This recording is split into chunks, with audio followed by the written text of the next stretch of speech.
3 থেকে 4 দিনে হচ্ছে গণভোট আইন। উপদেষ্টা পরিষদের বৈঠকে সিদ্ধান্ত, শেখ হাসিনাকে ফেরত আনতে আন্তর্জাতিক আদালতে যাবে বাংলাদেশ, জানালেন ডক্টর আসিফ। 14 বছর পর সংবিধানে ফিরল তত্ত্বাবধায়ক সরকার ব্যবস্থা। আগামী জাতীয় নির্বাচনের পর থেকে কার্যকর। ত্রুটিপূর্ণ ছিল ত্রয়োদশ সংশোধনী বাতিলের রায়। তত্ত্বাবধায়ক সরকার ফেরায় সফলতা পেল দীর্ঘদিনের আন্দোলন, বলছে বিএনপি। ইতিহাসের জন্য গুরুত্বপূর্ণ এক জামায়াতের ফের পাতানো ভোট হলে প্রতিহতের হুঁশিয়ারি। নিত্যদিনের ঘটনা হয়ে দাঁড়াচ্ছে আগুন বোমাবাজি। আইনেই আছে নাশকতাকারীদের গুলির নির্দেশনা, বলছে ডিএমপি। জানমালের নিরাপত্তায় কঠোর ব্যবস্থার হুঁশিয়ারি।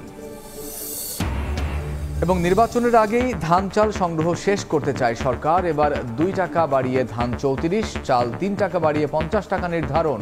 কেনা হবে 28 ফেব্রুয়ারি পর্যন্ত।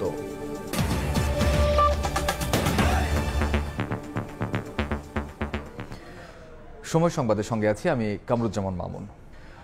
আগামী 3 থেকে 4 দিনের মধ্যে গণভোট আইন করা হবে বলে জানিয়েছেন আইন উপদেষ্টা ডক্টর আসিফ নজরুল।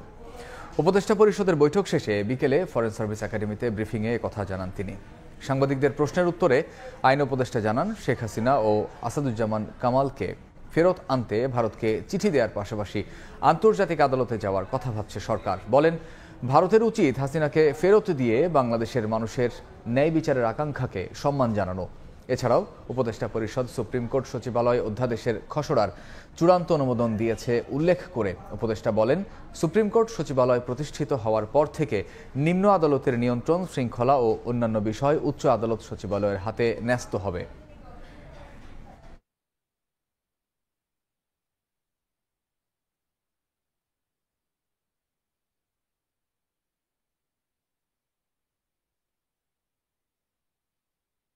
মানবতাবিরোধী অপরাধের জন্য মৃত্যুদণ্ডপ্রাপ্ত আওয়ামী লীগ নেত্রী শেখ হাসিনা এবং সাবেক স্বরাষ্ট্রমন্ত্রী আসাদুজ্জামান কামাল, ওনাদের এক্সট্রাডিশনের জন্য আমরা চিঠি দিচ্ছি এবং এর পাশাপাশি ওনাদের প্রত্যর্পণ করার জন্য, যেহেতু ওনারা এখন কনভিক্টেড, মৃত্যুদণ্ডপ্রাপ্ত, কাজেই আমরা মনে করি ভারতের এখন বাড়তি দায়িত্ব রয়েছে তাদের ফেরত দেওয়ার জন্য। বাংলাদেশের মানুষের বিচারের আকাঙ্ক্ষা সেটা পূরণ করার জন্য এই দায়িত্ব পালনে। 14 বছর পর সংবিধানে ফিরল তত্ত্বাবধায়ক সরকার ব্যবস্থা। ত্রয়োদশ সংশোধনী বাতিলের রায় কলঙ্কিত ও ত্রুটিপূর্ণ ছিল বলে পর্যবেক্ষণ দিয়েছেন দেশের সর্বোচ্চ আদালত। চতুর্দশ সংসদ নির্বাচন থেকে এ ব্যবস্থা কার্যকর হবে বলেও রায়ে উল্লেখ করেন আপিল বিভাগ। রায়ে স্বস্তি প্রকাশ করেছেন বিএনপি, জামাত সহ সব পক্ষের আইনজীবীরা। আওয়ামী লীগ সরকারের প্ররোচনায় কলমের এক খোঁচায় তত্ত্বাবধায়ক সরকার ব্যবস্থা বাতিল করে দিয়ে দেশের নির্বাচন ব্যবস্থাকে এক গভীর সংকটে ফেলে দেন সাবেক প্রধান বিচারপতি এবিএম খায়রুল হক। এরপর 3টি বিতর্কিত নির্বাচনে একতরফাভাবে জিতে যায় আওয়ামী লীগ। 5 আগস্ট শেখ হাসিনা সরকার পালিয়ে যাওয়ার পর তত্ত্বাবধায়ক সরকার ফেরাতে আপিল করে বিএনপি, জামাত সহ একাধিক পক্ষ। বৃহস্পতিবার যার রায় দেন প্রধান বিচারপতির নেতৃত্বাধীন 7 সদস্যের আপিল বিভাগ। সর্বসম্মতিক্রমে দেয়া রায়ে তত্ত্বাবধায়ক সরকার ব্যবস্থা পুনর্বহাল করা হয়, যা কার্যকর হবে চতুর্দশ সংসদ নির্বাচন থেকে। পর্যবেক্ষণে সর্বোচ্চ আদালত বলেন, তত্ত্বাবধায়ক বাতিলের পূর্বের রায় ছিল কলঙ্কিত ও ত্রুটিপূর্ণ। এই রায়টি আজকে 7 জন বিচারপতি সর্বসম্মতভাবে দিয়েছেন এবং আমাদের দেশের আইন এবং বিচার এবং সংবিধান মোতাবেক এই রায়টি হবে নির্দলীয় তত্ত্বাবধায়ক সরকার ব্যবস্থা সংক্রান্ত সর্বশেষ সুপ্রিম কোর্টের রায়। তত্ত্বাবধায়ক সরকার সিস্টেমটাকে বাতিল করে যে রায় দিয়েছিলেন তার রিভিউ করে বাতিল করা হলো। নতুন পার্লামেন্টে সংবিধান সংস্কার সভায় যদি এটা গৃহীত হয় তাহলে তত্ত্বাবধায়ক সরকারের ফরম্যাটে আমূল পরিবর্তন আসতে পারে। এটা নির্ভর করবে জুলাই চার্টার গণভোটে অ্যাকসেপ্ট হলো কিনা। অ্যাকসেপ্ট হওয়ার পরে সংবিধান সংস্কার সভা ওই ফরম্যাটটাকে গ্রহণ করলো কিনা। আপিল বিভাগের রায়ে স্বস্তিতে বিএনপি, জামাত সহ সব পক্ষ। আজকের রায়ের ফলে আবার তত্ত্বাবধায়ক ব্যবস্থা ফিরে এসেছে। দেশের মানুষ এতদিন যে ভোট দিতে পারে নাই, তারা এখন ভোট দিতে পারবে। আমরা খুশি যে আজকের রায়ে আদালত আমরা যেই 58C ধারা নজরে এনেছিলাম সেটার উল্লেখ করে বলেছেন যে এই রায় প্রসপেক্টিভলি অর্থাৎ ভবিষ্যৎ থেকে কার্যকর হবে। তত্ত্বাবধায়ক সরকার ব্যবস্থা বাতিলের মাধ্যমে নির্বাচন ব্যবস্থাকে নির্বাসনে পাঠিয়ে দেওয়া হয়েছিল, যার ফলে তিনটি নির্বাচন আমাদের বিতর্কিত নির্বাচন হয়েছে, জালিয়াতি নির্বাচন হয়েছে। তো আমরা আশা করি তার অবসান ঘটবে। আমরা ভবিষ্যতে এর মাধ্যমে এই রিভিউ পিটিশন গ্রহণের মাধ্যমে আমাদের সুষ্ঠু নিরপেক্ষ নির্বাচনের পথ সুগম হবে। অ্যাটর্নি জেনারেল বলছেন, দেশের গণতন্ত্র ভোটাধিকার পুনঃপ্রতিষ্ঠায় মাইল ফলক হয়ে থাকবে এ রায়। বাংলাদেশের মানুষ আগামী দিনে নিজের ভোট নিজে দিতে পারবেন। দিনের ভোট রাতে হবে না, মৃত মানুষ এসে ভোট দিয়ে যাবেন না। এরকম একটি গণতান্ত্রিক মহাসড়কে চলা শুরু করলেন বলে আমরা মনে করি।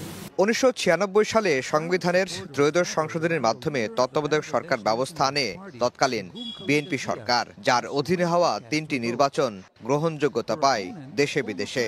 2009 সালে ক্ষমতায় এসে আদালতের এক বিতর্কিত রায়ে এই ব্যবস্থা বাতিল করে সংবিধানের 5ম সংশোধনী আনে আওয়ামী লীগ সরকার। আফজাল হোসেন, সময় সংবাদ, ঢাকা। তত্ত্বাবধায়ক ব্যবস্থা পুনর্বহালে বিএনপির দীর্ঘদিনের আন্দোলন সফলতা পেল বলে মন্তব্য করেছেন দলটির স্থায়ী কমিটির সদস্য আমির খসরু মাহমুদ চৌধুরী। তিনি বলেন, এই রায় দেশে নতুন দিগন্ত উন্মোচন করবে। বর্তমান অন্তর্বর্তী সরকারেরও এই মডেলে নির্বাচন পর্যন্ত দায়িত্ব পালন করারও আহ্বান তার। তত্ত্বাবধায়ক সরকার ব্যবস্থা ফেরানোর দাবিতে দীর্ঘ সময় ধরে মাঠে আন্দোলন করে বিএনপি সহ অন্যান্য দল। অবশেষে আপিল বিভাগের রায়ে ফিরে এলো নিরপেক্ষ নির্বাচন আয়োজনের সরকার ব্যবস্থা। বহুল প্রতীক্ষিত এ রায়ের পর তাৎক্ষণিক প্রতিক্রিয়ায় বিএনপির স্থায়ী কমিটির সদস্য আমির খসরু মাহমুদ চৌধুরী বলেন, তত্ত্বাবধায়ক সরকার পুনর্বহালের রায় বিএনপির দীর্ঘদিনের আন্দোলনের সফলতা, যা দেশে নতুন দিগন্ত উন্মোচন করবে। বৃহস্পতিবার ঢাকা বিশ্ববিদ্যালয়ের কলাভবনের সামনে ফ্রি মেডিকেল ও স্বাস্থ্যসেবা কর্মসূচি উদ্বোধন অনুষ্ঠানে একথা বলেন তিনি। তত্ত্বাবধায়ক সরকারের অনুপস্থিতিতে বাংলাদেশের মানুষকে যে ত্যাগ স্বীকার করতে হয়েছে, যে জীবনগুলো গিয়েছে, যে নির্বাচনগুলোকে কেড়ে নেওয়া হয়েছে, মানুষের ভোটাধিকার কেড়ে নেওয়া হয়েছে, তার মাধ্যমে যে অপশাসন, নিপীড়ন, নির্যাতনের রাজত্ব সৃষ্টি হয়েছে, তত্ত্বাবধায়ক সরকারের মাধ্যমে আমরা আশা করি সেটা আগামী নির্বাচনগুলোকে সুসংহত করবে। তত্ত্বাবধায়ক সরকার ফেরত এসেছে এবং এটা আমরা কিভাবে গঠন করব সেটা আলাপ আলোচনার মাধ্যমে করা সম্ভব। পরে জাতীয় প্রেস ক্লাবে আলাদা এক অনুষ্ঠানে যোগ দিয়ে চতুর্দশ নির্বাচন থেকে তত্ত্বাবধায়ক ব্যবস্থা চালু হলেও আগামী নির্বাচনে অন্তর্বর্তী সরকারকে তত্ত্বাবধায়কের ভূমিকায় পরিচালিত হওয়ার আহ্বান জানান আমির খসরু। যারা নির্বাচনকালীন সরকারে থাকবে তাদের নিরপেক্ষতা নিয়ে যাতে কোনো প্রশ্ন না ওঠে, এই জন্য অন্তর্বর্তীকালীন সরকারকে আমি অনুরোধ করব, কেয়ারটেকারের সরকারের আদলে এখন থেকে, আজকের থেকে নির্বাচনের দিন পর্যন্ত সরকার পরিচালনা করুন। এদিন ফার্মগেটে কৃষিবিদ ইনস্টিটিউটে এক কর্মসূচিতে অংশ নিয়ে তত্ত্বাবধায়ক সরকার পুনর্বহাল হওয়া ন্যায় ও গণতন্ত্রের পথে বড় অগ্রগতি বলে মন্তব্য করেন বিএনপি নেতা রুহুল কবির রিজভী। গণতন্ত্রের পথ চলার জন্য বাংলাদেশে কেউ যাতে আবার নতুন করে ফ্যাসিস্ট হয়ে না উঠতে পারে, তার জন্য আমি মনে করি আজকের এই রায়টি অত্যন্ত ইতিবাচক। কোনো অনির্বাচিত সরকার নয়, দেশের অচলাবস্থা কাটাতে জনগণের নির্বাচিত সরকার প্রতিষ্ঠা জরুরি বলেও মন্তব্য করেন বিএনপি নেতারা। প্রাণ ভোমরাটা আবারও পুনরুজ্জীবিত হলো আজকের এই রায়ের মধ্যে দিয়ে। মুরসালিন হক জুনায়েদ, সময় সংবাদ, ঢাকা। তত্ত্বাবধায়ক সরকার ব্যবস্থা পুনর্বহালের রায় দেশের ইতিহাসের জন্য গুরুত্বপূর্ণ বলে মন্তব্য করেছেন জামায়াতের সহকারী সেক্রেটারি জেনারেল এহসানুল মাহবুব জুবায়ের। দুপুরে মগবাজারে দলটির কেন্দ্রীয় কার্যালয়ে সংবাদ সম্মেলনে এই কথা বলেন তিনি। আবারও পাতানো নির্বাচনের চেষ্টা করা হলে জনগণকে সঙ্গে নিয়ে প্রতিহত করার হুঁশিয়ারিও দেন তিনি। নির্বাচনে পক্ষপাতী আচরণ রোধে 1983 সালে তত্ত্বাবধায়ক সরকার ব্যবস্থার ধারণা দেন জামায়াতের তৎকালীন আমির অধ্যাপক গোলাম আজম। বিগত সরকারের আমলে সংবিধান সংশোধনের মাধ্যমে এ ব্যবস্থার বিলুপ্তি করা হয়। বিভিন্ন রাজনৈতিক দলের দীর্ঘদিনের দাবি ছিল তত্ত্বাবধায়ক ব্যবস্থার পুনর্বহাল। বৃহস্পতিবার সুপ্রিম কোর্টের রায়ে পুনরায় তত্ত্বাবধায়ক ব্যবস্থা পুনর্বহাল হলে রাজধানীর মগবাজারের কেন্দ্রীয় কার্যালয়ে সংবাদ সম্মেলনে এ রায়কে স্বাগত জানায় জামায়াত। তাৎক্ষণিক প্রতিক্রিয়ায় দলটির সহকারী সেক্রেটারি জেনারেল এহসানুল মাহবুব জুবায়ের বলেন, তত্ত্বাবধায়ক ব্যবস্থা বিলোপের মাধ্যমে স্বৈরাচারী হয়ে উঠেছিল অভ্যুত্থানে পতিত আওয়ামী সরকার। যে শেখ হাসিনা সরকার ক্ষমতায় আসার পর কেয়ারটেকার সরকার ব্যবস্থাকে তারা বাতিল করেছিলেন। যে রায়ের মাধ্যমে এই কেয়ারটেকার সরকার বাতিল হয়েছিল সেটি একটি পক্ষপাত দুষ্ট রায় ছিল। কেয়ারটেকার সরকার ব্যবস্থা বাতিলের কারণেই শেখ হাসিনার সরকার পরবর্তীতে এই ফেসিবাদ এবং স্বৈরাচারী চরিত্র তারা অর্জন করেছিলেন। আগামী জাতীয় নির্বাচন বর্তমান অন্তর্বর্তীকালীন সরকারের অধীনে হবার সিদ্ধান্ত প্রসঙ্গে তিনি জানান, বিগত দিনের মতো পাতানো নির্বাচন হলে জনগণকে সঙ্গে নিয়ে তা প্রতিহত করবে জামায়াত। এখন যারা আছেন অন্তর্বর্তীকালীন সরকার এবং এর সাথে নির্বাচন কমিশনে যারা আছেন তাদেরকেও ইতিহাস থেকে শিক্ষা নিয়ে তাদের দায়িত্ব পালনের জন্য আমরা তাদেরকেও আহ্বান জানাই। পাতানো নির্বাচন 14, 18 বা 24-এর মতো যদি কেউ করতে চান তাহলে দেশবাসী অবশ্যই জনগণকে সাথে নিয়ে আমরা সেটা প্রতিরোধ করব ইনশাআল্লাহ। তত্ত্বাবধায়ক সরকারবিহীন বিগত 3টি নির্বাচনকে ইতিহাসের কলঙ্কিত অধ্যায় হিসেবে আখ্যা দেন এই জামায়াত নেতা। 2014, 2018 এবং 2024-এর যে 3টি নির্বাচন বাংলাদেশের ইতিহাসের সবচেয়ে কলঙ্কিত 3টি নির্বাচন। শফিক মুন্সি, সময় সংবাদ, ঢাকা। একসময় তত্ত্বাবধায়ক সরকার ব্যবস্থার দাবিতে আন্দোলন করা আওয়ামী লীগই নিজ স্বার্থ আদায়ে বাতিল করেছিল নির্দলীয় এই সরকার ব্যবস্থা। আর তাই দলীয় সরকারের অধীনে 3টি নির্বাচনই জন্ম দেয় বিতর্কের। ভোটাধিকার প্রয়োগ করতে না পারার ক্ষোভ থেকে ঘটে গণবিস্ফোরণ।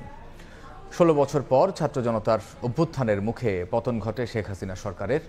তত্ত্বাবধায়ক ব্যবস্থার আদ্যোপান্ত জানব প্রতিবেদনে। 1990 সালে সামরিক শাসক হোসেন মোহাম্মদ এরশাদের পতনের পর টানা 4 নির্বাচন হয়েছে নির্দলীয় সরকারের অধীনে। আর এসব নির্বাচনের মাধ্যমে জনগণের রায়ে পালাবদলের মাধ্যমে সরকারে আসে আওয়ামী লীগ ও বিএনপি। তবে 2011 সালে সংবিধানের 15 সংশোধনীর মাধ্যমে বাতিল করা হয় নির্দলীয় তত্ত্বাবধায়ক সরকার ব্যবস্থা। আর এক্ষেত্রে তত্ত্বাবধায়ক সরকার সংক্রান্ত সংবিধানের 13 সংশোধনী মামলা বাতিলের রায়কে ঢাল হিসেবে তুলে ধরে আওয়ামী লীগ সরকার। এ নিয়ে রাজনৈতিক তুমুল বিরোধের মধ্যেই 2014 সালে 10ম জাতীয় সংসদ নির্বাচন আয়োজনের পথে হাঁটে তৎকালীন সরকার। বিএনপি সহ সমমনা দলগুলো বর্জন আর তীব্র আন্দোলন সত্ত্বেও নির্বাচনী বৈতরণী পার করে আওয়ামী লীগ। বিতর্কিত সে নির্বাচনে 153 আসনেই সংসদ সদস্য নির্বাচিত হয় বিনা ভোটে। বিতর্কের ঊর্ধ্বে ছিল না পরের নির্বাচনও। সরকারের সর্বোচ্চ মহলের আশ্বাসে 2018 সালে একাদশ জাতীয় সংসদ নির্বাচনে বিএনপি সহ বিরোধী দলগুলো অংশ নিলেও ভোটের দিন রচিত হয় আরেক কলঙ্কিত অধ্যায়। নিশিরাতের ভোট হিসেবে পরিচিত পাওয়া সে নির্বাচনে মাত্র 7টি আসন দেয়া হয় বিএনপি নেতৃত্বাধীন জোট ঐক্যফ্রন্টকে। আরেক নির্বাচনে তিক্ত অভিজ্ঞতায় তত্ত্বাবধায়ক দাবিতে পরবর্তীতে মাঠের কর্মসূচি আরও জোরালো করে বিএনপি সহ সমমনা দলগুলো। তবে বিরোধী দলগুলোর দাবি উপেক্ষা করেই আরেকটি বিতর্কিত নির্বাচন আয়োজন করে আওয়ামী লীগ সরকার। বেশিরভাগ রাজনৈতিক দল বর্জন করায় দ্বাদশ সংসদ নির্বাচন পরিচিত পায় ডামি নির্বাচন হিসেবে। মাননীয় সদস্যবৃন্দ, একসময় তত্ত্বাবধায়ক সরকার ব্যবস্থার দাবিতে তীব্র আন্দোলন করা আওয়ামী লীগের হাতেই বাতিল হয় নির্দলীয় এ সরকার ব্যবস্থা, যার ফলাফল টানা 3টি বিতর্কিত নির্বাচন। বিপরীতে মাঠের আন্দোলনের পাশাপাশি তত্ত্বাবধায়ক সরকার ফেরাতে আইনি লড়াইও চালায় বিএনপি। এর সঙ্গে যোগ দেয় জামায়াত ইসলামীও। অবশেষে দীর্ঘ শুনানি আর যুক্তিতর্ক উপস্থাপন শেষে নির্দলীয় এ সরকার ব্যবস্থা আবারও ফিরল সর্বোচ্চ আদালতের রায়ে। শফিকুজ্জামান রুবেল, সময় সংবাদ, ঢাকা। সন্ত্রাসবাদের বিরুদ্ধে বাংলাদেশ জিরো টলারেন্স নীতি অনুসরণ করে বলে জানিয়েছেন জাতীয় নিরাপত্তা উপদেষ্টা ডক্টর খলিলুর রহমান। স্থানীয় সময় বৃহস্পতিবার ভারতে 7ম জাতীয় উপদেষ্টা সম্মেলন কলম্বো নিরাপত্তা কনক্লেভে বক্তব্যের সময় তিনি আরও বলেন, সার্বভৌমত্ব, সমতা, ভৌগোলিক অখণ্ডতা সহ সংগঠনের সবগুলো নীতি মেনে চলে ঢাকা। একই সঙ্গে আঞ্চলিক সহযোগিতা জোরদারের প্রতিশ্রুতিও পুনর্ব্যক্ত করেন তিনি। এছাড়া সংগঠিত সমুদ্র অপরাধ দমনে বাংলাদেশ সক্রিয়ভাবে কাজ করছে বলেও জানান খলিলুর রহমান। কনক্লেভটিকে একটি উন্মুক্ত অন্তর্ভুক্তিমূলক আঞ্চলিক প্ল্যাটফর্মে পরিণত করার আহ্বানও জানান নিরাপত্তা উপদেষ্টা।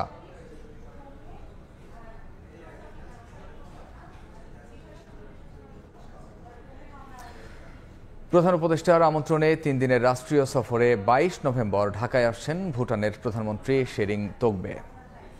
বিকেলে প্রেস ব্রিফিংয়ে পররাষ্ট্র সচিব জানান, শনিবার প্রধান উপদেষ্টার সঙ্গে দ্বিপাক্ষিক বৈঠকে অংশ নেবেন ভুটানের প্রধানমন্ত্রী। বৈঠকে কৃষি খাতের 3টি সমঝোতা স্মারক স্বাক্ষরের সম্ভাবনা রয়েছে। সৌজন্য সাক্ষাৎ করবেন পররাষ্ট্র উপদেষ্টার সঙ্গেও। রোববার শেরিং তোগবের সম্মানে মধ্যাহ্নভোজের আয়োজন করবেন রাষ্ট্রপতি মোহাম্মদ শাহাবুদ্দিন। এছাড়া তিনি ঢাকার ব্যবসায়ী নেতাদের সঙ্গেও বৈঠক করবেন। সফরকালে দুই দেশের মধ্যে দ্বিপাক্ষিক সম্পর্ক আরও জোরদার, বাণিজ্য বিনিয়োগ সম্প্রসারণ, কৃষি, পর্যটন ও ক্রীড়া খাত প্রাধান্য পাবে বলে জানানো হয়। মাননীয় প্রধান উপদেষ্টার সাথে একান্ত বৈঠক করবেন। এর পর দুই দেশের মধ্যে প্রতিনিধি পর্যায়ের দ্বিপাক্ষিক বৈঠক অনুষ্ঠিত হবে। বৈঠকে আমরা আশা করছি দুই দেশের মধ্যে বাণিজ্য ও বিনিয়োগ, যোগাযোগ, শিক্ষা, কৃষি, স্বাস্থ্য, জ্বালানি ও বিদ্যুৎ, টেলিযোগাযোগ, পর্যটন, সংস্কৃতি, যুব ও ক্রীড়া, শিল্প সহ দ্বিপাক্ষিক সহযোগিতার বিভিন্ন ক্ষেত্র নিয়ে আলোচনা হবে। শেখ হাসিনার রায় ঘিরে ট্রাইব্যুনালের 3 বিচারক ও প্রসিকিউটরদের হত্যার হুমকির ঘটনায় 4 জনকে শনাক্ত করা হয়েছে। এর মধ্যে ভোলা থেকে একজনকে গ্রেফতার করা হয়েছে। হুমকির সঙ্গে জড়িত বেশ কয়েকটি ফেসবুক পেজও শনাক্ত করা হয়েছে বলে জানান তিনি।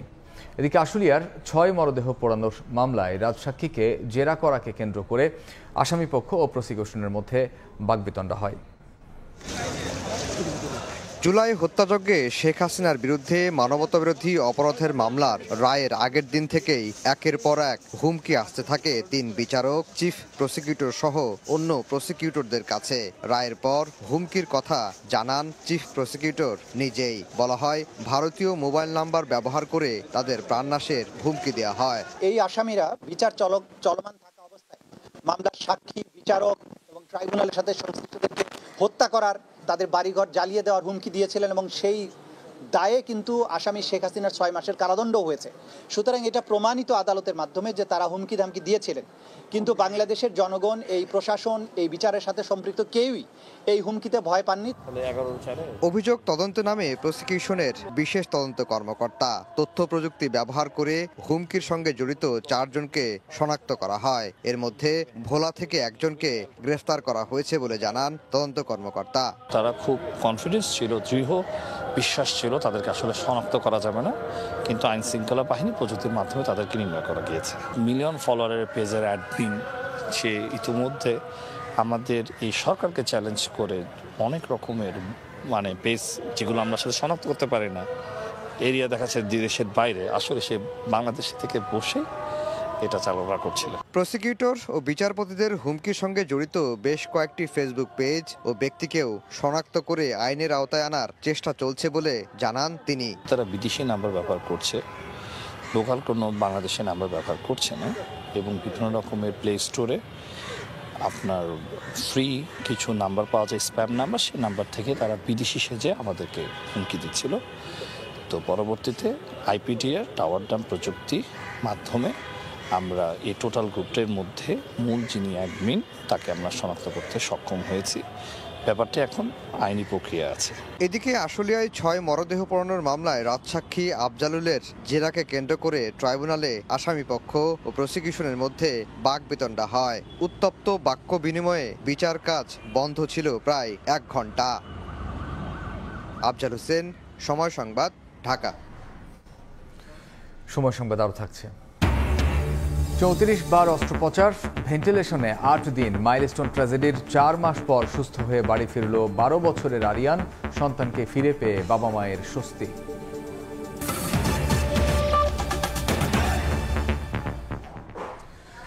নিত্যদিনের ঘটনা হয়ে দাঁড়াচ্ছে আগুন বোমাবাজি। যারা ককটেল বিস্ফোরণ ও বাসে আগুন দিয়ে নাশকতা করছে তাদের গুলি করার নির্দেশনা পুলিশ আইনেই আছে বলে জানিয়েছেন ডিএমপি কমিশনার শেখ মোহাম্মদ সাজ্জাদ আলী। বলেন, নাশকতার চেষ্টা করলে ঢাকাবাসীর জানমালের নিরাপত্তা দিতে আইনের কঠোর প্রয়োগ করবে পুলিশ। ঢাকা মহানগর গোয়েন্দা পুলিশের সাইবার সাপোর্ট সেন্টার উদ্বোধন শেষে এসব কথা বলেন তিনি।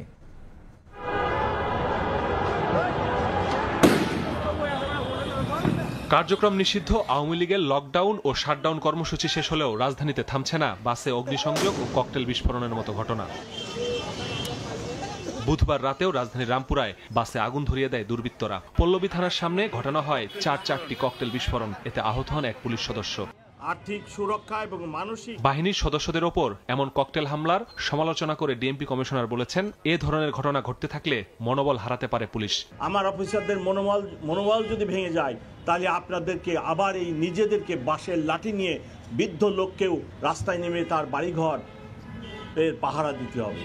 নাশকতা রোধে গুলির নির্দেশের ব্যাখ্যাও দেন কমিশনার। বলেন, এটা পুলিশের আইনে আছে। নগরবাসী জানমাল রক্ষায় কঠোর আইন প্রয়োগের হুঁশিয়ারিও নগর পুলিশ প্রধানের। এটা পুলিশ কমিশনারের কোনো নির্দেশনা না, এদেশের বেসিক আইনে বলা হয়েছে। আপনারা আইনটা দেখেন, আমি কোনো নির্দেশ দিই না। এখানে আমার অফিসারদেরকে আমি শুধু বলছি আইনে এই কথাটা বলা। আমি তো দুর্বৃত্তদের জন্য আইন প্রয়োগ করব। আমি আমার ঢাকাবাসী শান্তিতে রাখতে হবে। ঢাকাবাসীর জান ও মালের হেফাজত করার গুরুত্বপূর্ণ দায়িত্ব ঢাকা মেট্রোপলিটন পুলিশের উপরে। আমরা আইন প্রয়োগ করব। কথা বলেন সম্প্রতি ধানমন্ডি ৩২ নম্বরে উত্তেজনা নিয়েও। কমিশনার দাবি করেন, অরাজকতা রোধে বাধা দিয়েছে পুলিশ। আমরা আপনাদের সাথে রাস্তায় কোনো ক্লাসে কোনো সংঘাতে জড়িত হওয়ার জন্য নয়, আমরা আপনাদেরকে সেবা দিতে চাই। আপনারা যে কাজটি করতে চাচ্ছিলেন সেটি করলে সমাজে, ঢাকা শহরে, দেশে একটা অরাজকতাপূর্ণ পরিবেশের সৃষ্টি হবে। রাস্তায় আন্দোলনে নেমে পুলিশকে প্রতিপক্ষ না ভেবে সহায়তার আহ্বান ডিএমপি কমিশনারের। মাসুদুর রহমান, সময় সংবাদ, ঢাকা। অবসরপ্রাপ্ত মেজর সিনহা মোহাম্মদ রাশেদ খানকে হত্যার দায়ে টেকনাফ থানার ওসি প্রদীপ কুমার দাস এবং সাব ইন্সপেক্টর লিয়াকত আলীর মৃত্যুদণ্ড বহাল রেখে পূর্ণাঙ্গ রায় প্রকাশ করেছেন হাইকোর্ট। বিচারপতি মোহাম্মদ মোস্তাফিজুর রহমান এবং বিচারপতি মোহাম্মদ সগির হোসেন রায়ের পূর্ণাঙ্গ অনুলিপিতে স্বাক্ষর শেষে তা পাঠিয়েছেন সেকশনে। এখন আসামিদের আপিল করতে হবে 30 দিনের মধ্যে। একই সঙ্গে আরও 6 জনের যাবজ্জীবন কারাদণ্ড বহাল রাখা হয়েছে এ রায়ে। গত 2 জুন হাইকোর্ট ডেথ রেফারেন্স ও ট্রায়াল কোর্টের রায়কে চ্যালেঞ্জ করে দণ্ডিতদের আপিল শুনানি শেষে এ রায় দেন।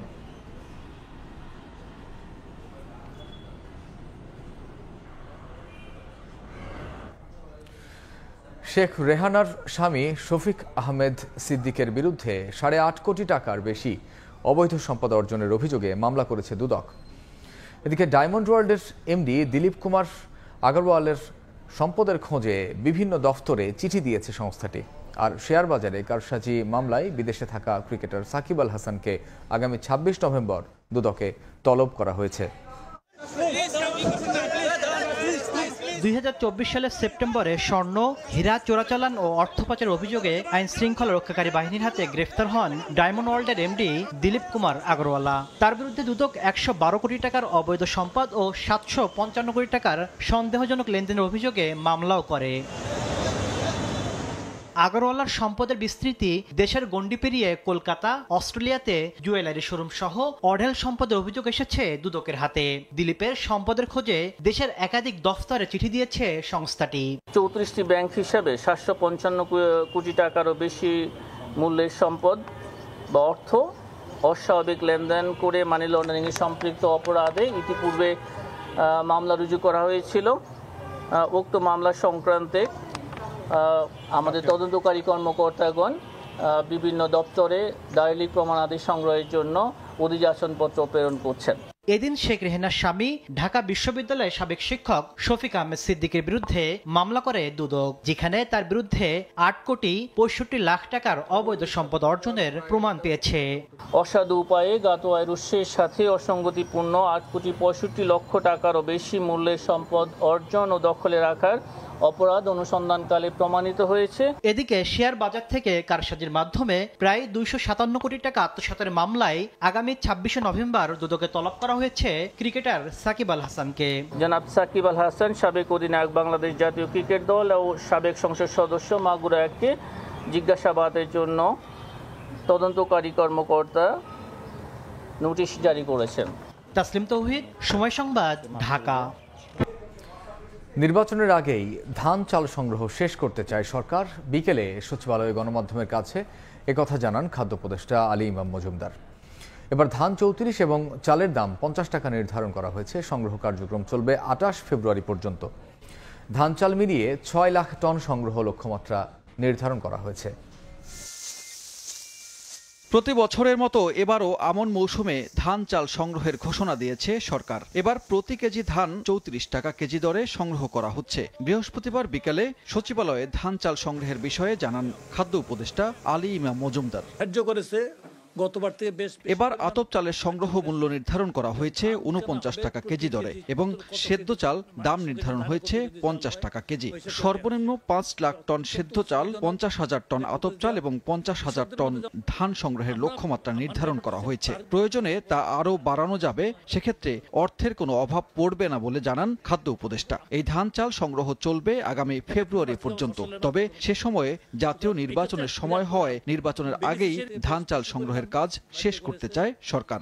ধান কেনা হবে প্রতি কেজি 34 টাকা দরে, সিদ্ধ চাল 50 টাকা কেজি, আতপ চাল 49 টাকা কেজি। ফেব্রুয়ারি যেহেতু জাতীয় নির্বাচনের জন্য নির্ধারিত, সুতরাং এর আগে প্রায় সবটা সংগ্রহ করে ফেলার জন্য ইনশাআল্লাহ আমরা চেষ্টা করব। এছাড়া অন্তর্বর্তী সরকার খাদ্য বান্ধব কর্মসূচির আওতা বাড়িয়েছে উল্লেখ করে খাদ্য উপদেষ্টা আশা প্রকাশ করেন, সরকার যখন দায়িত্ব হস্তান্তর করবে তখন দেশে অনেক বেশি পরিমাণ খাদ্য মজুদ থাকবে। 5 মাস দেয়া হতো 50 লাখ লোককে, 50 লাখ পরিবারকে 30 কেজি করে চাল 15 টাকা দামে।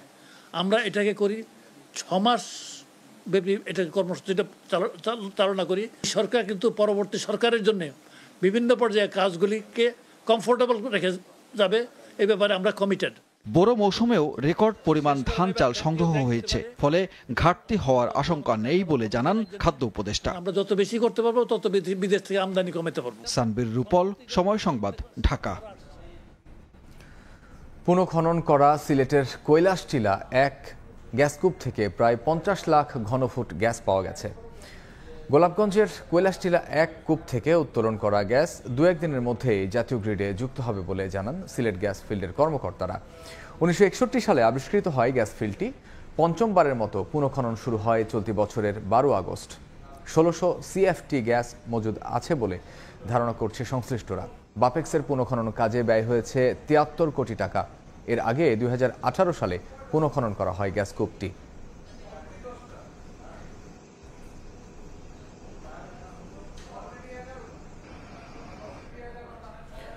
উদ্বোধনের 3 মাস পেরিয়ে গেলেও প্রচারের অভাবে রাজধানীতে আশানুরূপ সাড়া পাচ্ছে না র্যাপিড পাস। যাত্রীদের অভিযোগ, তাৎক্ষণিকভাবে কার্ডের তথ্য রিড করতে পারছে না পাঞ্চ মেশিন। এতে পড়তে হচ্ছে বিড়ম্বনায়। ডিটিসিএ বলছে, যাত্রী সুবিধার কথা মাথায় রেখে বেশ কিছু নতুন ফিচার যুক্ত করা হবে র্যাপিড পাসে। নুরুল আলম নয়ন ও আশরাফুল ইসলামের তোলা ছবিতে রিপোর্ট করেছেন সাইফুল রুদ্র।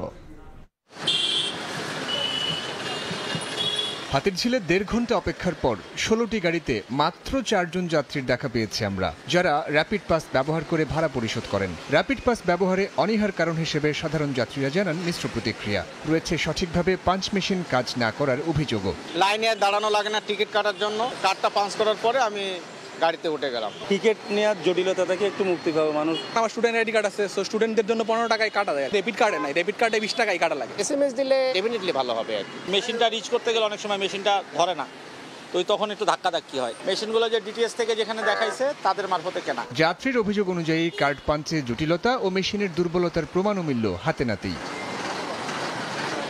রাজুকের ঠিকাদারি প্রতিষ্ঠান এইচআর ট্রান্সপোর্ট এজেন্সির কর্মী জানান, উদ্বোধনের পর থেকে গেল 3 মাসে চক্রাকার বাসে কার্ড ব্যবহারকারীর সংখ্যা খুব একটা বাড়েনি। 5টা-7টা পার ডে যাচ্ছে। আর একটু এটা তো প্রচারের উপরে, প্রচার যত হবে তত সেল হবে। আরো 2-4টা পরিবহনে থাকলে সেই ক্ষেত্রে হয়তো এটা বেশি দেখা যেত। আপাতত বিআরটিসির 10টি বাস ও হাতিরঝিল চক্রাকার বাসে র্যাপিড পাস ব্যবহার করা যাচ্ছে, তবে ওয়াটার বাসে এই সেবা বন্ধ আছে। গ্রাহকের সব অভিযোগ আমলে নিয়ে ত্রুটি শনাক্তে দ্রুত ব্যবস্থা নেওয়ার কথা জানায় ঢাকা পরিবহন সমন্বয় কর্তৃপক্ষ ডিটিসিএ।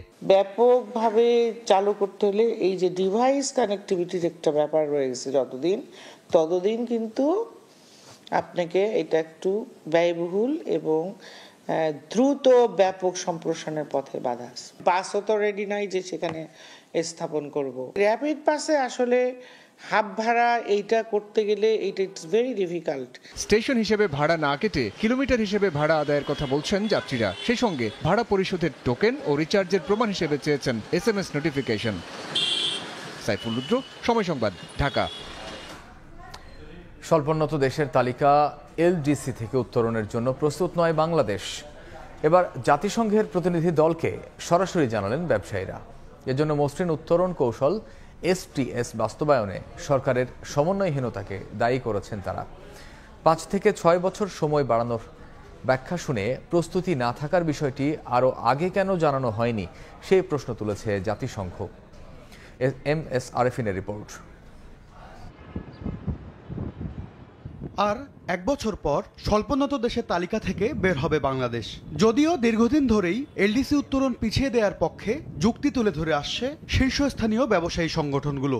এখন ডাবল ডিজিট 14% 15% দিয়ে পৃথিবীর কোথাও নাই। এখানে এনার্জি ক্রাইসিস আছে, এফিসিয়েন্সি এটা ভালো পর্যায়ে না গেলে বিশ্ববাজারে যে আমার যে কম্পিটিটর আছে তাদের সাথে আমি প্রতিযোগিতায় কিন্তু টিকতে পারবো না। জাতিসংঘের অর্থনৈতিক ও সামাজিক কাউন্সিল ইকোসকের উন্নয়ন নীতিমালা বিষয়ক কমিটি CDPর পর্যালোচনায় 2018 ও 2021 সালে 2 দফায় LDC উত্তরণের সব শর্ত পূরণ করে এগিয়ে রয়েছে বাংলাদেশ। এই অবস্থার মধ্যেই LDC উত্তরণে বাংলাদেশের প্রস্তুতির খবর জানতে গেল 10 নভেম্বর ঢাকায় আসে জাতিসংঘের প্রতিনিধি দল। 4 দিনের সফরের প্রথম দিনেই ব্যবসায়ী নেতাদের সঙ্গে বৈঠকে বসেন তারা, যেখানে ব্যবসায়ীদের পক্ষ থেকে জানানো হয় মসৃণ উত্তরণ কৌশল STS বাস্তবায়নে সরকারি সহযোগিতায় ঘাটতি রয়েছে। মার্কিন বাড়তি শুল্ক চাপের মধ্যে অন্য দেশ থেকে অগ্রাধিকারমূলক বাণিজ্য সুবিধা হারালে বিপদে পড়বে বাংলাদেশ। জাতিসংঘের এই দলটার কাছে আহ্বান জানিয়েছি যে আমাদেরকে 5-6 বছরের একটা এক্সটেনশন দেওয়া হোক, কারণ আমাদের যে স্মুথ ট্রানজিশনের জন্য আমাদের পোর্ট যেভাবে রেডি থাকা দরকার, নেক্সট স্টেজে ল্যান্ডিং করার পরে আমাদেরকে যদি GSP প্লাস আমাদের ইউরোপের সবচেয়ে বড় মার্কেট সেটা যদি আমরা পাই, সেখানে আমাদের ব্যাকওয়ার্ড লিঙ্কেজ অনেক বেশি স্ট্রং করতে হবে। তো সেখানে আমাদের ইউটিলিটি লাইনই নাই, আমাদের SEZ-গুলো একদমই রেডি না। ব্যবসায়ীদের এমন অবস্থানে প্রস্তুতির ঘাটতির বিষয়ে কেন আগেই জানায়নি বাংলাদেশ, সে বিষয়ে জাতিসংঘ প্রশ্ন তুলেছে বলেও জানান বৈঠকে উপস্থিত থাকা এই ব্যবসায়ী নেতা। তারাও আমাদের গ্র্যাজুয়েশনের এই পর্যায়টা নিয়ে একটু আশ্চর্য যে এতগুলো সুযোগ থাকার পরও আমরা আগে কেন এই গ্র্যাজুয়েশনটা ডিফার করার ব্যাপারে অ্যাপ্লিকেশন করি নাই। তবে আগামী বছরই উত্তরণ চান অর্থনীতিবিদরা। তাদের যুক্তি, উত্তরণের ফলে উজ্জ্বল হবে বাংলাদেশের ভাবমূর্তি, যা শ্রমবাজার সম্প্রসারণ সহ তৈরি পোশাক নির্ভর রপ্তানি বাজারে বহুমুখী পণ্যের হিস্সা বাড়াতে ভূমিকা রাখবে বলে মনে করেন তারা। বাংলাদেশের সমস্ত সূচক এত নাজুক অবস্থা যে বাংলাদেশের মর্যাদাটা বৃদ্ধি করা এখন এই মুহূর্তে দরকার। LDC গ্রাজুয়েশন হলে আপনার অর্থনীতি বাধ্য হবে সে বহুমুখীকরণ করতে। আগামী চ্যালেঞ্জ মোকাবিলায় শিল্পের নিরবচ্ছিন্ন জ্বালানি সরবরাহ, ব্যাংক ঋণের সুধার কমানোর মতো নীতি সহায়তা বাড়ানোর তাগিদ সংশ্লিষ্টদের। বৈদেশিক যে শ্রমবাজার রয়েছে সেই শ্রমবাজারকে আমি সম্প্রসারণ করি। MS আরেফিন, সময় সংবাদ, ঢাকা। 34 বার অস্ত্রোপচার হয়েছে, ভেন্টিলেশনে ছিল 8 দিন। দীর্ঘ 4 মাসের চিকিৎসা শেষে সুস্থ হয়ে বাবা মায়ের কাছে ফিরল মাইলস্টোন বিমান দুর্ঘটনায় আহত আরিয়ান আফিফ। বিশেষজ্ঞ চিকিৎসকের পরামর্শ ও দীর্ঘ প্রক্রিয়া শেষে সুস্থ হয়েছে আরিয়ান। যতদিন পুরোপুরি সুস্থ না হবে ততদিন ফলো আপ করা হবে বলে জানান চিকিৎসকরা। ও না থাকলে আমার ঘরের দরজাটা বন্ধ ছিল, আজকে সেই দরজাটা খুলবে। মাইলস্টোন ট্র্যাজেডির ভয়াবহতার কথা মনে করিয়ে দিচ্ছে এই মায়ের কান্না। 21 জুলাইয়ের সেই ভয়াবহতায় গুরুতর আহত হয় 12 বছর বয়সী শিশু আরিয়ান। হাসপাতালে আনার পর থেকে তার প্রতিটি দিনই ছিল জীবন বাঁচানোর লড়াইয়ে। দীর্ঘ 4 মাস চিকিৎসার পর অবশেষে সুস্থভাবে মায়ের বুকে ফিরেছে মাইলস্টোন ট্র্যাজেডির সেই ভয়াবহ বিমান বিধ্বস্তে আহত শিশু আরিয়ান আফিফ।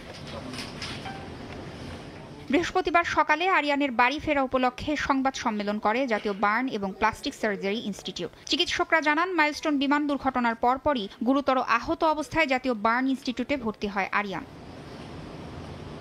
দুর্ঘটনার সেই দুঃসহ স্মৃতি ভুলে গিয়ে স্বাভাবিক জীবনে ফিরতে চায় আরিয়ান। আর ছেলেকে সুস্থভাবে ফিরে পেয়ে আবেগ আপ্লুত আরিয়ানের মা। আমার কোনো নিজের মধ্যে আমি অসুস্থতা ভাব রাখতেছি না, যে বাহার যেতেছি, আমি চিন্তা করছি আমি সুস্থ একদম। আমি বাচ্চাটাকে নিয়ে বাসায় ফিরবো, আজকে আমার কত যে আনন্দ আমি বুঝাইতে পারবো না। 40% বেশি দগ্ধ হওয়া আরিয়ান ছিল আইসিইউতে। জীবন মৃত্যুর সন্ধিক্ষণে 8 দিন ভেন্টিলেশনে রাখা হয়। ছিল নানা জটিলতা, হয়েছে 34 বার অস্ত্রোপচার। তবে সব আশঙ্কা উপেক্ষা করে জীবনযুদ্ধে জয়ী হওয়ার সে গল্পই জানালেন চিকিৎসকরা। ওর প্রথম থেকে একটু ডিফিকাল্ট কেস ছিল, তার সাথে ওর এই বার্নের সাথে সাথে ওর মেন্টাল ট্রমাটাও ছিল অনেকগুলা ড্রেসিং ছিল এবং আন্ডার অ্যানেস্থেশিয়া ড্রেসিং এবং অনেকগুলো সার্জারি করা লেগেছে। মাইলস্টোন ট্র্যাজেডিতে আহতদের মধ্যে এখনও চিকিৎসাধীন রয়েছে 2 জন। দ্রুতই সুস্থ হয়ে তারা বাড়ি ফিরবে বলে আশা প্রকাশ করেন বার্ন ইনস্টিটিউটের পরিচালক। আজকে পর্যন্ত আরিয়ান সহ 34 জন আমরা তাদেরকে চিকিৎসা শেষে বাড়িতে পাঠাতে পারছি, আর বাকি 2 জন এখন আমাদের কাছে রয়ে গেছে। সুস্থদের নিয়মিত ফলো আপ সহ মানসিক পরিচর্যার জন্য কাউন্সেলিং করা হচ্ছে বলে জানান বার্ন ইনস্টিটিউটের পরিচালক তাসনিয়া নিশাত, মিম, সময় সংবাদ, ঢাকা। বাংলাদেশের জাহাজ নির্মাণকারী প্রতিষ্ঠান ওয়েস্টার্ন মেরিন শিপইয়ার্ডে নির্মিত 3টি ল্যান্ডিং ক্রাফট জাহাজ রফতানি হচ্ছে সংযুক্ত আরব আমিরাতে। সকালে মারওয়ান শিপিং লিমিটেডের কাছে হস্তান্তর করা হয়। তেল গ্যাস ফিল্ডে ভারী যন্ত্রপাতি পরিবহনে জাহাজ 3টি ব্যবহার করা হবে বলে জানান ওয়েস্টার্ন মেরিন শিপইয়ার্ডের ব্যবস্থাপনা পরিচালক।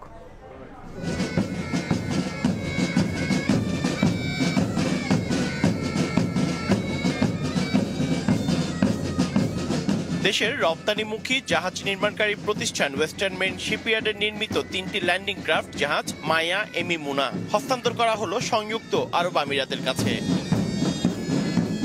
সংযুক্ত আরব আমিরাতের প্রতিষ্ঠান মারওয়ান শিপিং লিমিটেডের কাছে বৃহস্পতিবার সকালে চট্টগ্রামের কর্ণফুলী নদীতে জাহাজ হস্তান্তর অনুষ্ঠানের আয়োজন করা হয়। জাহাজ 3টি আরব আমিরাতে বন্দর থেকে তেল ও গ্যাস ফিল্ডে ভারী যন্ত্রপাতি পরিবহনে ব্যবহৃত হবে। আগামীতে আরো বড় জাহাজ তৈরি করে বিভিন্ন দেশে রপ্তানি করা সম্ভব হবে বলে আশা প্রকাশ করেন বাণিজ্য মন্ত্রণালয়ের অতিরিক্ত সচিব। যে ধরনের টেকনোলজি নিয়ে আমাদের দেশের বিজ্ঞানীরা কাজ করছেন, আমাদের পরবর্তী প্রজন্ম বিদেশে শিক্ষা নিয়ে বাংলাদেশের ব্যবসায় যুক্ত হচ্ছেন, আমরা অবশ্যই আশাবাদী সামনের দিনে এর চেয়ে বহুগুণ বড় শিপ আমরা তৈরি করতে পারব। এমন উদ্যোগে 2 দেশের মধ্যে বাণিজ্যিক সম্পর্কে নতুন দিগন্তের পথ তৈরি করবে বলে মনে করেন আরব আমিরাতের রাষ্ট্রদূত। I will love to see more and more of this project in the future, inshallah. Finally, I would like to extend my gratitude to the all engineer, to the all officials, crews, and all the dedicated people that have made this project a reality. এ পর্যন্ত প্রতিষ্ঠানটি 11টি দেশে 36টি জাহাজ রপ্তানি করেছে, যার বাজার মূল্য 138 million মার্কিন ডলারেরও বেশি। পার্থপ্রতিম বিশ্বাস, সময় সংবাদ, চট্টগ্রাম। আন্তর্জাতিক ফ্লিট রিভিউতে যোগ দিতে শ্রীলঙ্কা যাচ্ছে বাংলাদেশ নৌবাহিনীর জাহাজ প্রত্যয়। 4 দিনের নৌ সমাবেশে অংশ নিতে সকালে চট্টগ্রাম ছেড়ে যায় যুদ্ধজাহাজটি। এর মাধ্যমে আঞ্চলিক নৌ নিরাপত্তার কূটনৈতিক সম্পর্ক জোরদারের পাশাপাশি বাহিনীর সদস্যদের পেশাগত মান উন্নয়ন হবে বলে আশা সংশ্লিষ্টদের।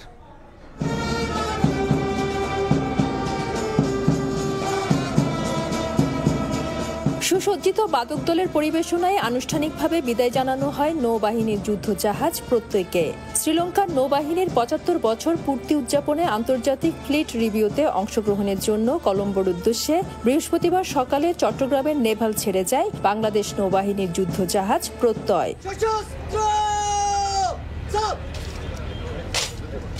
এর আগে কমান্ডার চট্টগ্রাম নৌ অঞ্চলের রিয়াল এডমিরাল মোহাম্মদ মইনুল হাসান 150 কর্মকর্তা ও নৌ সদস্যদের সঙ্গে শুভেচ্ছা বিনিময় করেন।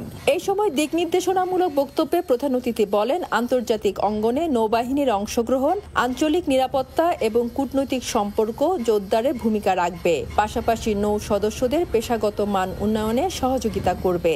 নিয়মিত প্রশিক্ষণের মাধ্যমে আপনারা যে দক্ষতা অর্জন করেছেন, এই সফরে তার সার্থক প্রতিফলন থাকবে। বিদেশের মাটিতে বাংলাদেশ নৌবাহিনীর তথা বাংলাদেশের প্রতিনিধিত্ব করার পাশাপাশি অন্য দেশের নৌবাহিনী সম্পর্কে জ্ঞানার্জন এবং সৌহার্দ্যপূর্ণ সম্পর্ক গড়ে তোলা।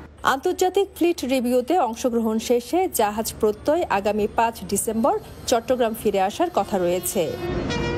ফেরদৌস লিপি, সময় সংবাদ, চট্টগ্রাম। সরকারি হাসপাতালের টয়লেট যেন নিজেই রোগ জীবাণুর আঁতুড়ঘর।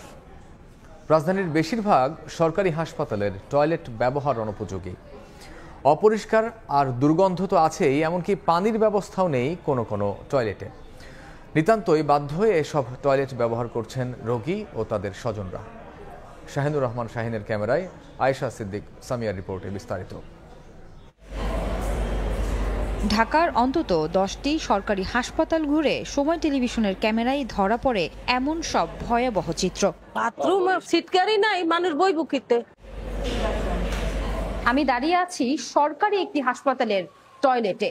এখানে এক পাশে ময়লার ডাস্টবিন, অন্য পাশে কিলবিল করছে হাজার হাজার পোকামাকড়। এগুলোর মধ্যে কোনটি বিষাক্ত আর কোনটি নির্বিষ বোঝা বড় দায়। যদিও এসব টয়লেটই প্রতিদিন ব্যবহার করছেন হাজার হাজার রোগী ও তাদের স্বজনরা। শুধু তাই নয়, বেশিরভাগ টয়লেটে নেই ফ্লাশের ব্যবস্থা। কোনোটার দেয়ালে ফ্লোরে লেগে আছে মলমূত্র, হাত ধোয়ার জায়গায় দৌড়ে বেড়াচ্ছে তেলাপোকা। টয়লেটের মেঝে, কলের হাতল, লাইটের সুইচ, এমনকি দরজায় জমে আছে ময়লার স্তূপ।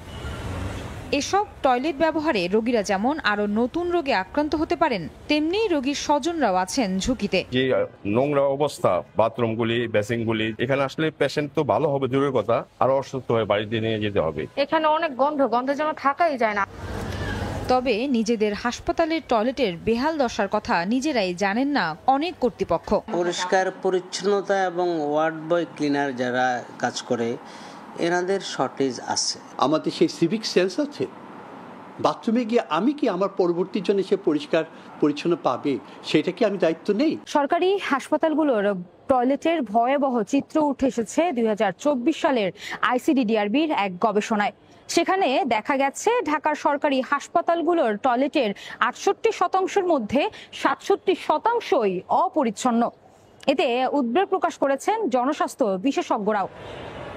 হাসপাতালের মলমূত্রের সাথে যে জীবাণুগুলো থাকে সেগুলো অধিকাংশ ক্ষেত্রে কিন্তু অনেকগুলো অ্যান্টিবায়োটিক প্রতিরোধী হয়, এটিও কিন্তু বিবেচ্য বিষয়। সংশ্লিষ্টরা বলছেন, স্বাভাবিকভাবেই টয়লেট থাকে লোকচক্ষুর আড়ালে, ফলে সরকারি হাসপাতালের অন্য অবকাঠামোগুলো বরাদ্দের আওতায় পড়লেও টয়লেট বা ওয়াশরুমের কি দশা তা নিয়ে উদাসীন সব পক্ষই। আয়েশা সিদ্দিক, সামিয়া, সময় সংবাদ, ঢাকা। এবার খুলনা বিভাগের খবর।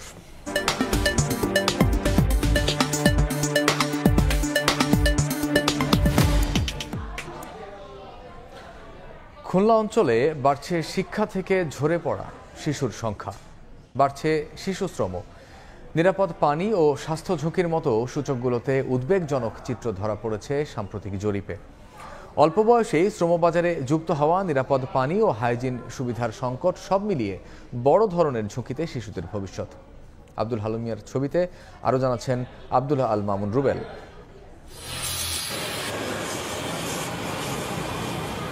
খুলনার বিভিন্ন কারখানায় শিশুদের কাজের এমন চিত্র প্রায়ই দেখা মেলে। যে বয়সে ব্যাগ গুছিয়ে স্কুলে যাওয়ার কথা, সেই বয়সে শুধু কারখানায় নয়, বিভিন্ন কর্মক্ষেত্রে দেখা যায় তাদের। পরিসংখ্যান ব্যুরোর সম্প্রতি প্রকাশিত তথ্য বলছে, পুরো বিভাগ জুড়ে শিশুশ্রমে যুক্ত আছে প্রায় 10% শিশু, যেখানে জাতীয় গড় 9.2%। জরিপ বলছে 7 থেকে 14 বছর বয়সীদের মধ্যে স্কুলে যায় না এমন শিশুর সংখ্যা এই বিভাগে শতকরা 10%। প্রাথমিক শিক্ষা বিভাগ বলছে, পরিস্থিতি উন্নয়নে কাজ করছে তারা। অভিভাবকদের বোঝানো, হোম ভিজিট করা যদি রেগুলার হয়, লেখাপড়ার যাতে তারা মনোযোগী হয় সেজন্য মোবাইল ফোনের মাধ্যমে শিক্ষকদেরকে আমরা হোম ভিজিট বাড়ানোর জন্য আমরা বলেছি। শুধু শিক্ষা নয়, স্বাস্থ্য ও নিরাপত্তার সূচকেও পিছিয়ে দক্ষিণ পশ্চিমাঞ্চল। সুপেয় পানি বঞ্চিত এই বিভাগের 5.4% শিশু।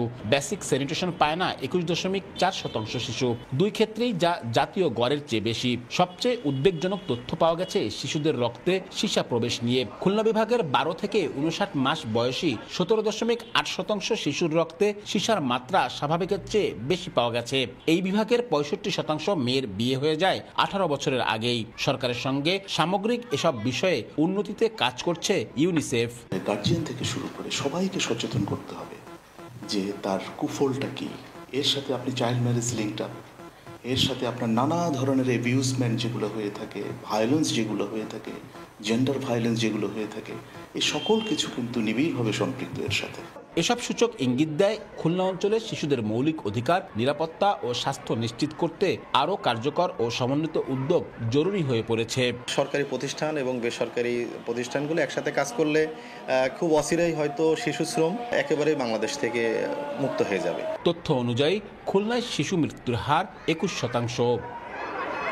বিশেষজ্ঞরা মনে করছেন, শিশুদের শিক্ষার হার বৃদ্ধিতে শিশুশ্রম বন্ধে উদ্যোগ গ্রহণের পাশাপাশি পরিবেশ দূষণ নিয়ন্ত্রণ, নিরাপদ পানি নিশ্চিতকরণ ও দারিদ্র্যতা হ্রাসে পরিবার, সমাজ ও প্রশাসনকে একসঙ্গে কাজ করতে হবে। অন্যথায় ভবিষ্যতে এ অঞ্চলে শিশুদের উন্নয়ন ও মানব সম্পদ সম্ভাবনা ক্ষতিগ্রস্ত হওয়ার আশঙ্কা রয়েছে। আব্দুল্লাহ আল মামুন রুবেল, সময় সংবাদ, খুলনা। দুর্যোগ ঝুঁকি হ্রাসে মোবাইল ফোন অপটিমাইজড ওয়েবসাইট উদ্বোধন করেছে বাংলাদেশ আবহাওয়া অধিদপ্তর। কম ব্যান্ডউইথে দ্রুত লোডিং, পূর্বাভাস ও সতর্কবার্তা পৌঁছানো সহ অন্যান্য সুবিধা দেবে এই ওয়েবসাইট। জাইকার আর্থিক ও কারিগরি সহায়তায় আবহাওয়া অধিদপ্তরের TAPP এর প্রকল্পের আওতায় তৈরি হয় ওয়েবসাইটটি। এদিন আবহাওয়া অধিদপ্তরের পরিচালকের সভাপতিত্বে অনুষ্ঠানে প্রধান অতিথি ছিলেন প্রতিরক্ষা মন্ত্রণালয়ের সচিব, জাইকা বাংলাদেশের প্রধান প্রতিনিধি, সেনাবাহিনী, নৌবাহিনী ও সশস্ত্র বাহিনী বিভাগের প্রতিনিধি সহ অন্যান্য অতিথিরা।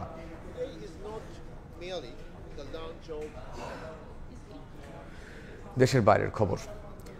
গাজা সিটি ও খান ইউনিসে দখলদার বাহিনীর হামলায় প্রাণ গেছে আরও 28 ফিলিস্তিনির। আহত 77 জন। ইসরায়েলের দাবি, হামাসের সদস্যরা সেনাদের লক্ষ্য করে গুলি চালানোয় জবাব দেয় তারা। এদিকে যুদ্ধবিরতি লঙ্ঘন করে লেবাননেও হামলা অব্যাহত রেখেছে ইসরায়েল।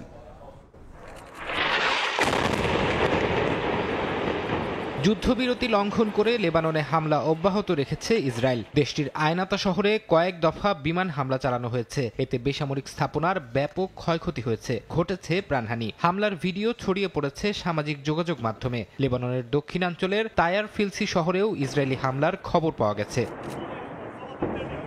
অবরুদ্ধ গাজা উপত্যকাতেও চলছে ইসরায়েলি আগ্রাসন। গাজা সিটি ও খান ইউনিসে আহত হয়েছেন নারী, শিশুসহ অনেকে। ইসরায়েলি বাহিনীর অভিযোগ, ইয়েলো লাইন অতিক্রম করায় হামলা চালায় সেনারা। ইসরায়েল আরও দাবি করে, খান ইউনিসে সেনাদের লক্ষ্য করে হামাসের সদস্যরা গুলি চালিয়েছিল। এর জবাবে সেখানে বিমান হামলা চালানো হয়। ইসরায়েলি হামলার আতঙ্কের মাঝে গাজাবাসীর জন্য মরার উপর খাড়ার ঘা হয়ে দেখা দিয়েছে তীব্র ঠান্ডা। আশ্রয় শিবির ও এর আশপাশে শত শত পরিবার মানবেতর জীবনযাপন করছে অস্থায়ী ঘর ও তাঁবুতে। মানবাধিকার সংস্থাগুলো বলছে, ভেজা স্যাঁতসেঁতে পরিবেশে বসবাস করছে উপত্যকার 2/3 শিশু। এতে তাদের স্বাস্থ্য ঝুঁকি বেড়েছে। ফরহাদ চৌধুরী, সময় সংবাদ। এ পর্যায়ে শীর্ষ সংবাদগুলো জানিয়ে দিচ্ছি আরেকবার। 3 থেকে 4 দিনের মধ্যে হচ্ছে গণভোট আইন। উপদেষ্টা পরিষদের সিদ্ধান্ত, শেখ হাসিনাকে ফেরাতে আন্তর্জাতিক আদালতে যাবে বাংলাদেশ, জানালেন ডক্টর আসিফ। 14 বছর পর সংবিধানে ফিরল তত্ত্বাবধায়ক সরকার ব্যবস্থা। আগামী জাতীয় নির্বাচনের পর থেকে কার্যকর। ত্রুটিপূর্ণ ছিল ত্রয়োদশ সংশোধনী বাতিলের রায়। এবং তত্ত্বাবধায়ক সরকার ফেরায় সফলতা পেল দীর্ঘদিনের আন্দোলন, বলছে বিএনপি। ইতিহাসের জন্য গুরুত্বপূর্ণ আখ্যা জামায়াতের। ফের পাতানো ভোট হলে প্রতিহতের হুঁশিয়ারি। এই ছিল 5টার সময় সংবাদ। এরপর বাংলার সময় নিয়ে সঙ্গে থাকবেন আলিশা ইসলাম। ধন্যবাদ মামুন। বাংলার সময় নিয়ে আসছি কিছুক্ষণ পর, সঙ্গে থাকুন সময়।